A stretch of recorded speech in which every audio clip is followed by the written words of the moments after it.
Bonsoir et merci de nous retrouver sur les antennes de la télévision du Monde pour cette édition de l'information de ce lundi 30 septembre 2019. Édition que nous ouvrons ce soir par la page spéciale du journal consacrée au grand dialogue national ouvert à Yaoundé par le Premier ministre, chef du gouvernement, Dr Joseph Dione Ngouté, qui a donné le temps au palais de congrès. L'objectif de l'assise étant le retour à la paix dans les régions du nord-ouest et du sud-ouest du Cameroun. Retour sur une cérémonie d'ouverture extrêmement suivie par les Camerounais. Avec vous, Jean-Germain Yedna. Depuis le sommet du Kolnyada, c'est un palais des congrès de Yaoundé des grands jours, archi-comble. Ce lundi 30 septembre 2019, à l'occasion de la cérémonie d'ouverture solennelle du Grand Dialogue National, dans la salle, théâtre de cette rencontre historique de réconciliation, toutes ou presque les figures de proue de la classe politique, des leaders d'opinion, du secteur privé, des mouvements syndicaux et associations, intellectuels, journalistes, des groupes armés, des commerçants, des organisations internationales et non gouvernementales, la diaspora, aux côtés des membres du gouvernement, sénateurs, députés, autorités administratives, municipales, religieuses et traditionnelles, toutes ces composantes sociologiques de notre nation réunies autour d'une même table pour apporter des solutions à la restauration de la paix sociale, à la reprise des activités économiques, à la reconstruction des infrastructures et au vivre ensemble harmonieux dans les régions du nord-ouest et du sud-ouest Cameroun. Premier temps fort de cette cérémonie d'ouverture du Grand Dialogue National, l'hymne national du Cameroun, exécuté de vive voix par 30 ex-combattants du nord-ouest et du sud-ouest. Et pour invoquer le Saint-Esprit d'être le seul maître et le guide de ces travaux, une prière œcuménique a été élevée par des leaders de différentes confessions religieuses, dont la seconde articulation de cette journée a été clôturée par Monseigneur Jean Barga, archevêque de Yaoundé. De confier à Dieu la pleine réussite de cette rencontre de dialogue, de faire de cette assise un rendez-vous du donner et du recevoir, de s'unir et de construire, de s'ouvrir à l'autre, de poser les ponts et briser les murs pour bâtir notre nation dans la paix. Dans l'heure de coopérer, de vaincre les crises et se réconcilier, d'assumer au mieux les missions de développement, de paix, de justice et de réconciliation. Le troisième tableau de cette cérémonie d'ouverture officielle du Grand Dialogue National sans exclusive a été l'allocution de Gilbert Ntimiévouna, délégué du gouvernement auprès de la communauté urbaine de Yaoundé, qui a souhaité une chaleureuse bienvenue aux convives et autres délégués venus des 10 régions du Cameroun. C'est donc avec un sentiment de fierté que la ville de Yaoundé est honorée d'accueillir dès ce jour ce grand dialogue. L'occasion m'est ainsi donnée, à ma qualité de premier magistrat de la cité haute, de souhaiter à vous toutes et à vous tous, venus des 4 coins du Cameroun et d'ailleurs, prendre part à cette importante rencontre, une chaleureuse bienvenue à Yaoundé, la ville aux 7 collines. Sentez-vous donc chez nous, chez vous. La quatrième articulation, et non des moindres, qui a cristallisé toute l'attention des participants et des téléspectateurs, c'est ce discours teinté d'émotion des 2 ex-combattants qui se sont ouvertement exprimés en évoquant diverses frustrations qui leur ont poussé à porter des armes et que le moment n'est plus qu'opportun à la réconciliation et la paix des braves. They told me that it's only 2 months that we're going to have our job because we're jobless.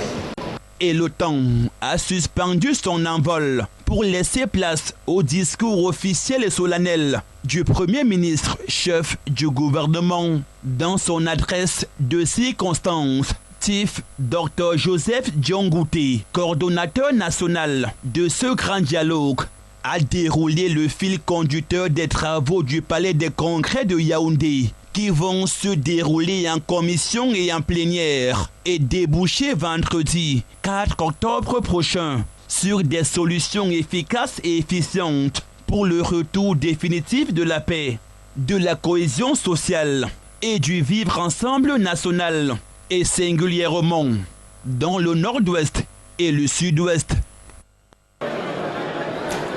Désigné par le président de la République, son Excellence Paul Biya, comme le coordonnateur national de ce grand rendez-vous historique de réconciliation et d'apaisement pour un Cameroun en paix et prospère, Chief Dr Joseph John Gouté, dans ses propos liminaires au Palais de Congrès de Yaoundé ce lundi lors de l'ouverture de ce grand dialogue national, a insisté sur les concessions qui ont été faites par les pouvoirs publics depuis le déclenchement de cette crise dans les régions du nord-ouest et du sud-ouest du Cameroun en 2016, avant de préciser les prescriptions et la feuille de route du président de la République en rapport avec ces travaux dont les enjeux sont importants pour la paix dans notre pays, des travaux qui vont durer une semaine à Yaoundé.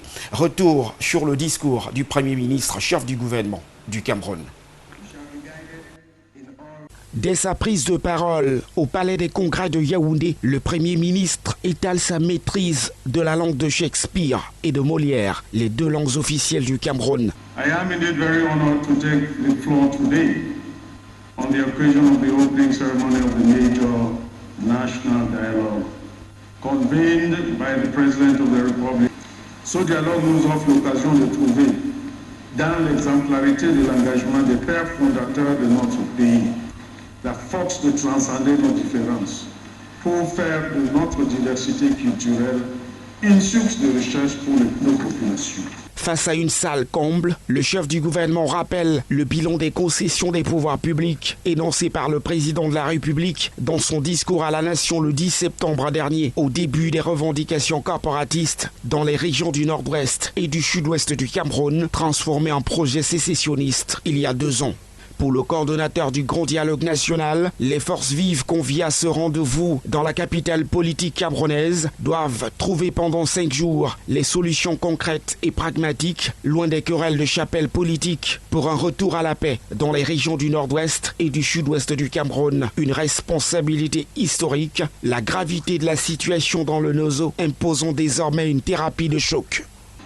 Le Grand Dialogue National souhaité par le Président de la République pour rapprocher les hommes et les femmes de bonne volonté de notre pays dans un même lieu, un même espace, nous offre l'occasion inespérée d'un sursaut collectif destiné à trouver des solutions concrètes et pragmatiques, loin des querelles, des chapelles, aux problèmes qui nous ont séparés physiquement et intellectuellement ces dernières années.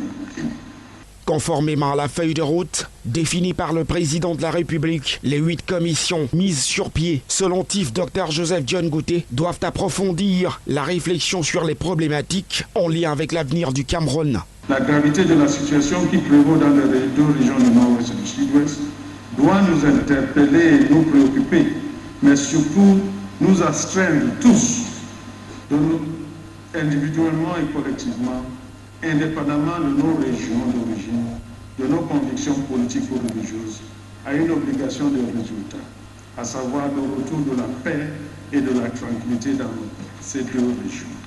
Il s'agit pour ces participants venus des 10 régions du Cameroun d'entrer positivement dans l'histoire en faisant jaillir de cette consultation historique des solutions fructueuses pour un Cameroun en paix et prospère. Une façon honorable pour ces derniers de montrer qu'ils sont des dignes héritiers de leurs illustres devanciers. C'était sans doute l'un des moments émouvants de cette cérémonie d'ouverture solennelle du Grand Dialogue National à Yaoundé. Les ex-combattants repentis de l'état virtuel d'Ambazonie s'exprimant à la tribune officielle et invitant au pardon et au dialogue pour une désescalade dans les régions du nord-ouest et du sud-ouest du Cameroun. Les précisions de Frédéric Moutarmé et d'Elvis Louis. Mesdames et messieurs, je mesure la responsabilité historique qui nous incombe face à nos enfants, à nos petits-enfants et aux générations futures. En décidant de convier les forces vives du Cameroun à ce grand dialogue national, le président Biya rend chacun de nous entièrement responsable du destin de notre patrie.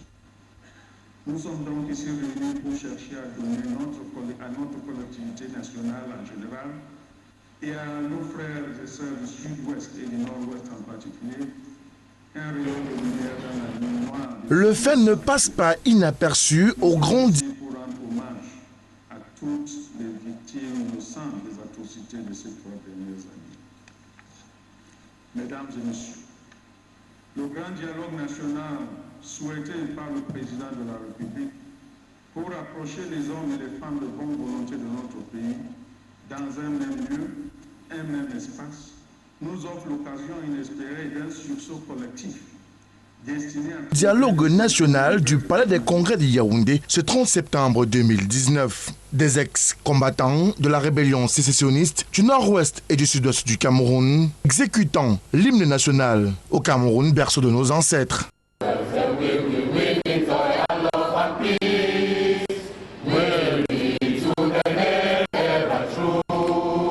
Une attitude de ces démobilisés qui, sortant du protocole et des discours écrits sur mesure, ont laissé exploser leur cœur avec leurs propres mots et leur style empreint de revendication.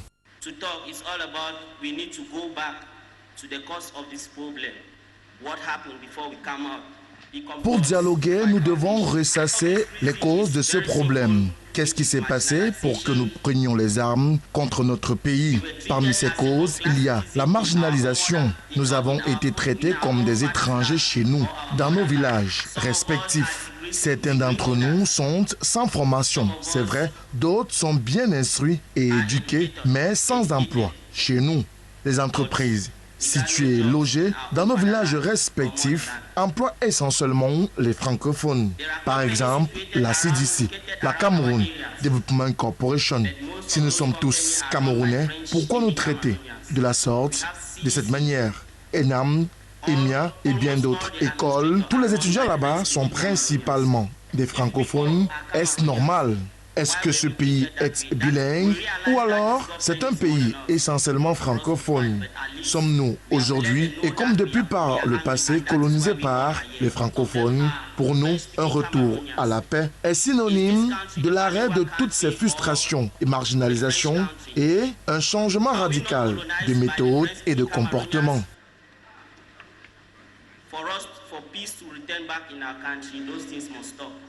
Bien qu'applaudi par les invités à ce grand dialogue national du Palais des Congrès de Yaoundé, l'une des ex-rebelles, stoppant l'allocution du Premier ministre chef du gouvernement et d'une voix tremblante et pleine d'émotion, demande pardon au peuple camerounais tout entier pour tout le mal fait par elle et ses ex-camarades d'armes, dont certains, repentis aujourd'hui, sont favorables au dialogue et au retour à la paix.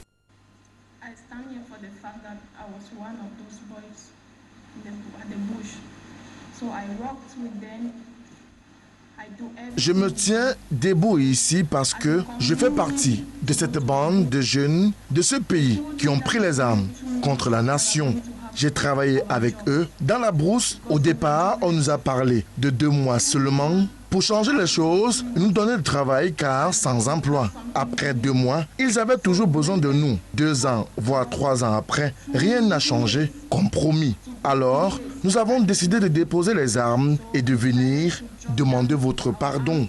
Vraiment, il est mieux que vous acceptiez notre pardon, même si nous étions fâchés et très en colère. S'il vous plaît, pardonnez-nous, nous sommes vos enfants.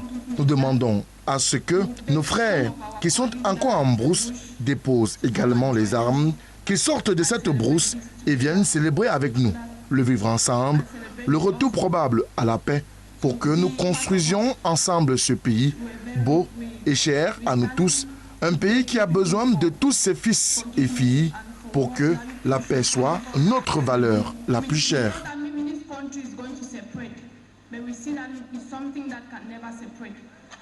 Un repenti fort d'émotion qui suscite une accolade du Premier ministre chef du gouvernement, Joseph John Gouté, applaudi par ailleurs par l'ensemble de l'auditoire du Palais des Congrès de Yaoundé, comme pour dire qu'il y a un temps pour faire la guerre et un autre temps pour faire le dialogue, alors dialoguons. Les populations du chef-lieu du département du Mungo ont également suivi avec une attention toute particulière la cérémonie d'ouverture de ce grand dialogue national. Au terme de cette cérémonie, chacun y allait de ses appréciations. Les précisions de Frédéric Moutamé de Château N-Valent. Pas de grande effervescence ce lundi en Konsamba, chef-lieu du département du Mungo dans la région du littoral, et pour cause, la retransmission de la cérémonie d'ouverture du grand dialogue national du Palais des Congrès de Yaoundé. Les gens sont un peu restés chez eux le matin parce qu'effectivement, chacun attendait que ça commence. Effectivement, les gens sont là devant les petits écrans. Vous regardez, les rues semblent un peu désertes. Effectivement, les gens sont scotchés dans les chaînes de télévision pour voir ce qui se passe du côté de Yaoundé. Pour les populations de Konsamba, la ville au pied du mont Manengouba, deux temps forts ont retenu leur attention. La prise de parole des ex-rebelles de l'état virtuel de l'Ambazonie et l'allocution du docteur Joseph John Gouté, Premier ministre chef du gouvernement, par ailleurs coordonnateur du grand dialogue national inclusif convoqué par le chef de l'État Paul Biya. Ce qui m'a le plus marqué là-bas, c'était quand le porte-parole des anciens ambazoniens qui sont reconvertis, quand il a pris la parole, il m'a fait écraser un goût de l'âme. Quand il essayait de faire comprendre aux gens qu'ils ont eu l'impression à un moment donné qu'il n'était plus camerounais, qu'ils ont des diplômes, ils sont au Katile, et ils n'ont jamais leur nom dans les concours, et qu'ils n'ont pas compris. Pour eux, c'était comme si quand le blanc est parti, ils étaient recolonisés par les Camerounais encore. On peut dire que le Premier ministre Joseph John Gouté a été prêt le jour dit. Et ce jour dit, c'est ce 30 septembre 2019. Il a cité certains points. Il a cité certains points sur le départ, comment le dialogue devait se dérouler. Donc sinon vraiment j'apprécie quand même ce discours, vu la manière dont le parler. Si quand même certains Camerounais qui peuvent humer et entendre ça et prendre ça comme quelque chose de bien. Lancé à Yaoundé ce lundi en présence des fils et filles de l'intérieur et de la diaspora camerounaise et même des observateurs avertis, ces assises dont l'importance n'est plus à démontrer sont le lieu par excellence d'expression des volontés et velléités de changement et même de nombreuses attentes. Konsamba fait partie de ceux qui attendent aussi des résolutions du dialogue, vu qu'on est dans un département qui est proche des deux régions en crise, ce qui fait donc que Konsamba ou en général au Mungo, c'est des villes qui reçoivent ces déplacés. Et du coup, nous entendons que ce grand dialogue national apporte des grandes résolutions pour que définitivement nos frères qui sont déplacés de leur région pour le Mungo rentrent chez eux, que les enfants aillent à l'école. Les populations de Konsamba, comme celles de plusieurs autres villes du Cameroun, attendent certainement des résolutions et recommandations fortes de ce grand dialogue national inclusif à implémenter sur le terrain, parmi lesquelles la reconstruction et le développement de la localité de Konsamba, jadis troisième ville du Cameroun. Au terme du discours du coordonnateur national du grand dialogue, Dr Joseph John Gouté, prononcé au Palais de Congrès de Yaoundé, les réactions fusent depuis ce matin. Plusieurs acteurs politiques rencontrés dans la capitale politique camerounaise trouvent l'adresse du patron de la primature un début de solution pour la décrispation de l'atmosphère dans les régions du nord-ouest et du sud-ouest du Cameroun. Ces acteurs politiques se sont exprimés au micro de notre correspondant dans la région du centre, Elvis Ngoué.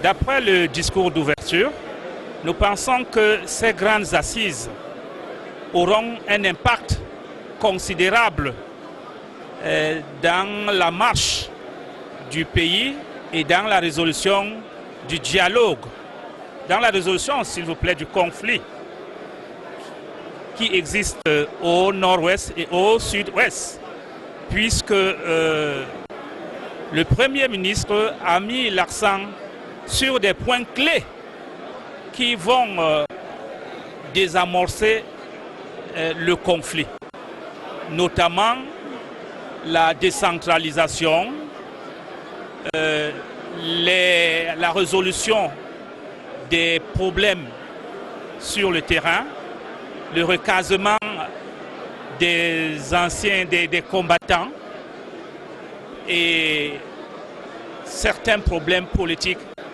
qui minent le pays. Et nous pensons que ce dialogue concerne tout le pays et c'est chacun qui va trouver, je dirais quoi, son profit à la fin de ce dialogue.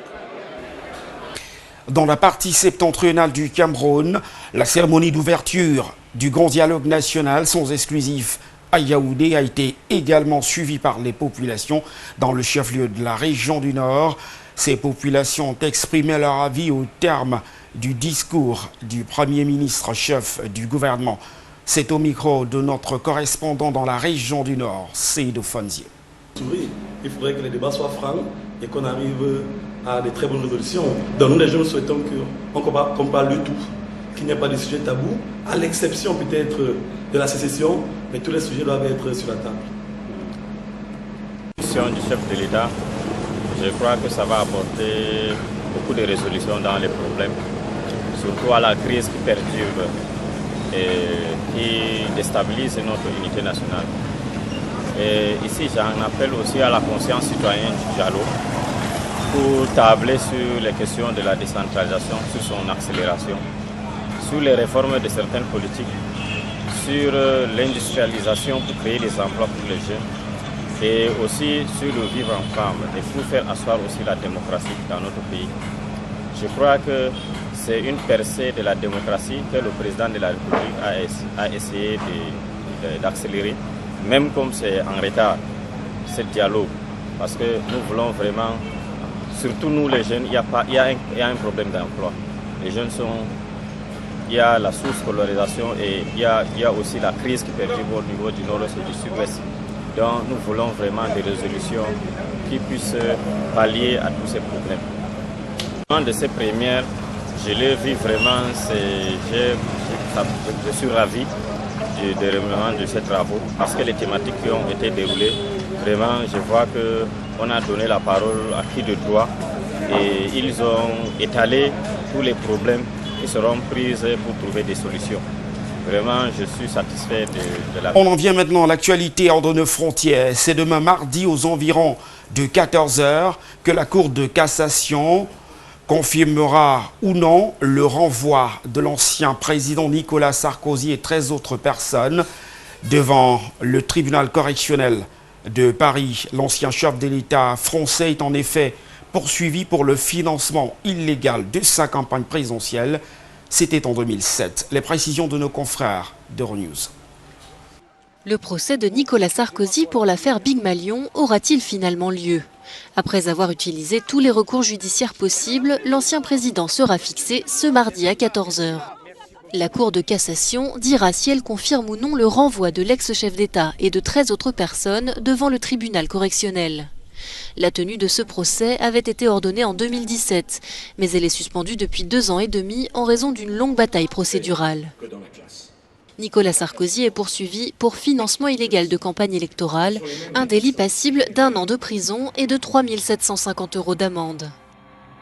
L'ancien chef d'État est accusé d'avoir dépassé de plus de 20 millions d'euros le seuil de dépenses électorales lors de sa campagne en 2012. En 2014, l'enquête avait révélé un vaste système de fausses factures visant à maquiller les dépenses de ces meetings organisés par l'agence Big Malion. Les 13 autres protagonistes de l'affaire, des anciens cadres de l'UMP ou des dirigeants de Big Malion, sont eux poursuivis pour complicité de financement illégal de campagne et d'escroquerie. Retiré de la vie politique depuis 2016, Nicolas Sarkozy sera également jugé au cours des prochains mois dans le cadre de l'affaire des écoutes téléphoniques. Il est accusé de corruption et de trafic d'influence. En sport à présent, la mission d'inspection de la Confédération africaine de football, conduite par Constant Marie, premier vice-président de la CAF, a bouclé sa première visite d'inspection au Cameroun par la ville de Garoua, l'occasion pour les émissaires de la CAF d'apprécier les installations sportives et hôtelières qui vont abriter le championnat d'Afrique des Nations 2020 et la Coupe d'Afrique des Nations 2021. À leur suite se trouvait nos reporters Zobel Apollinaire Bon et Théophile Okonjo. Le et Seydou Fondi. La pluie qui s'est abattue ce dimanche dans la ville de Garoua n'a pas été du genre à décourager les ardeurs des émissaires de la Confédération africaine de football dans leur visite d'inspection. C'est par les établissements hôteliers que le temps de cette visite a été donné à l'hôtel de 70 chambres au quartier Plateau. Ils ont pris l'ascenseur, ils ont testé les différentes fonctionnalités des chambres, les lits sont installés, les chambres sont prêtes, du moins pour les chambres visitées. Donc nous n'avons pas eu de problème, si ce n'est la recommandation d'améliorer la formation du personnel, d'accélérer le recrutement et la formation du personnel qui sera mis à disposition pour l'exploitation de l'hôtel. Tout à côté, l'hôtel Plaza, un autre qui accueillera aussi de nombreuses délégations, se met progressivement au pas du standing exigé par la Confédération africaine de football. Nous rénovons tout ce qui est vert, tout ce qui est sécurité avec les alarmes incendie, avec les vidéosurveillance. Nous avons aussi rénové la connexion Internet avec du haut débit grâce au concours de Camtel. Au niveau des bâtiments, nous avons rénové et rehaussé le standing de cet hôtel qui va passer probablement à 4 étoiles avec une nouvelle cuisine, haut standing, un nouveau restaurant, 2 nouveaux restaurants aussi haut standing et également tout le mobilier des chambres ont été revus pour nous permettre d'être à un standard exigé par la CAF.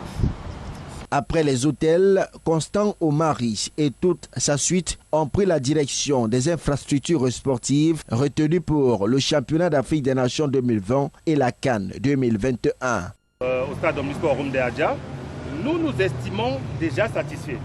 On a un taux d'avancement d'environ 97% pour les 2 infrastructures.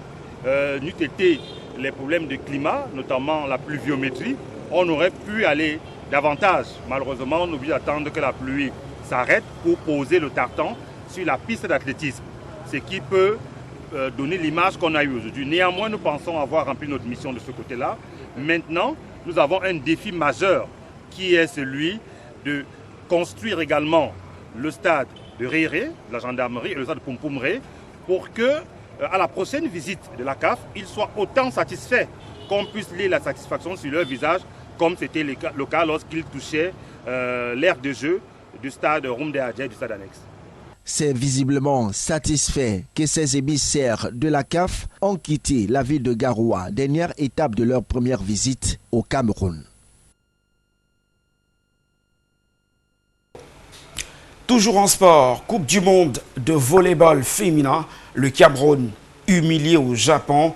En 11 sorties, les filles de Jean-René Akono ont enregistré autant de défaites, comme le confirme ce reportage de Zobel Apollinaire. 12e édition de la Coupe du monde de volleyball féminin s'est achevée dimanche dernier. Le Cameroun termine la compétition avec 2 maigres points. Les joueuses de Jean-René Akono ont été battues par le Kenya 3-7-1 lors de leur dernière sortie à Osaka au Japon. Une équipe que le Cameroun avait pourtant battue 2 mois plus tôt lors de la finale de la Coupe d'Afrique des Nations au Caire en Égypte. Les Camerounaises enregistrent donc au total 11 défaites pour autant de sorties. Rappelons que les Lions indomptables étaient passés tout près de la victoire lors de 2 rencontres, les opposants d'une part à la République dominicaine et d'autre part à l'Argentine. Rencontre qu'elles avaient pourtant dominée de bout en bout et menée par 2-7-0 avant de se faire rattraper et dominer en fin de partie 3-7-2. C'est donc une grosse déception pour les championnes d'Afrique qui participaient pour une première fois à cette compétition d'envergure. À noter que le Cameroun avait été choisi parmi les 12 meilleures nations de la discipline en raison de son statut sur le plan africain où il occupe actuellement le premier rang. Mais au regard de cette performance peu honorable du côté du Japon, le Cameroun risquerait de perdre d'importants points sur le plan africain. Beaucoup reste encore à faire donc en attendant les prochaines échéances. C'est tout pour cette édition de l'information ce soir. Merci de nous avoir accordé comme de tradition votre bien aimable attention. Restez sur nos programmes qui se poursuivent. Au revoir.